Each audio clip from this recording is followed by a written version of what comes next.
They were scanning and manually entering them, and the signatures on those sleeves were exactly alike, like a bar graph. And then they were sequential ballot numbers. They started from 2232, and sequence was something that threw me off. I'm like, how does that happen? And most of those people were from the guarded street, and they were being entered manually.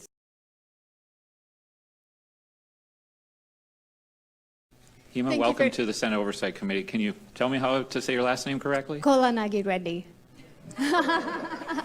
So now everybody else can know. The moment I saw you holding onto that card, I'm like, that's me. That's got to be me. Well, you have 3 minutes, so thank you. Thank you. Thank you for giving me this opportunity to speak.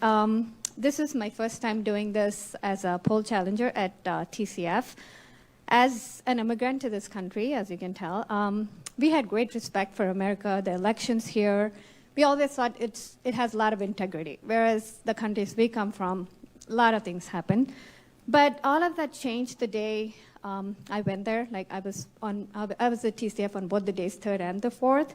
3rd was pretty much the same monotonous stuff going on, nothing much to note, other than occasional ballot challenging. But the next day is where I noticed a lot of issues. There was a group of people who were like agitators who were trying to get GOP people in trouble.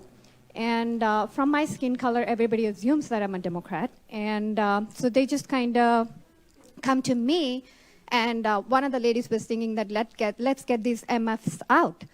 And I'm like, MFs who? Like, because she thought I was a Democrat. Then when I pulled out my tag, she looked at me and she's like, you're on the wrong side. I'm like, how can you say I'm on the wrong side? I pick whoever I want, right? Because this is a free country.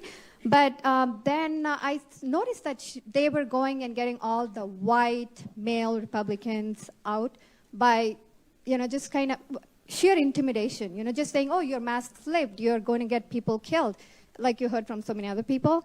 And then what I did was I got trained by both the MIGOP and Election Integrity Fund. So I went to Tim Griffin of Election Integrity Fund and I said, can I have my nonpartisan credentials? And then when I got that badge on, everything changed. Like people just looked at me differently. I was looked at with a lot of hostility when I had the GOP tag. And now that I have a nonpartisan tag, I was respected at the counting boards. I was respected by the Democrats and the ACLU. And in fact, I was able to even help some of the GOP people from being escorted out by putting myself there and asking why they were even being escorted out and arguing with these people. But the whole environment was so hostile and condescending. And a lot of people have talked about the ballots that were not in the poll book or the system. And I was at a table which had a full stack of this file which said not in EPB/S, which is poll book or system. They were scanning and manually entering them, and the signatures on those sleeves were exactly alike, like a bar graph.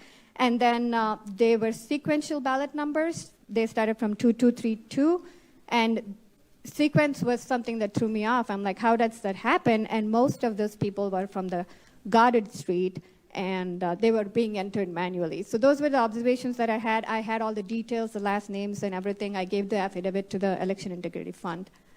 The thing that bothered me was that when every time a GOP challenger was being escorted out, all the poll workers, Democrats, and everybody else were cheering. And that was very disappointing because these people were just doing their job. They were not attacking. They were not there with guns. They were just volunteering their time, and they were treated with utmost disrespect.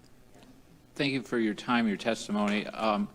Could you briefly go back to just a few seconds ago? You mentioned how you saw some ballots that were sequential, and then you described them somehow, and I missed the phrase that you used. Where they came from, I think you mentioned? Yeah, it was from Goddard Street in Wayne County. Goddard Street, okay. Yeah, and they all had sequential ballot numbers, and they were being manually fed into the system.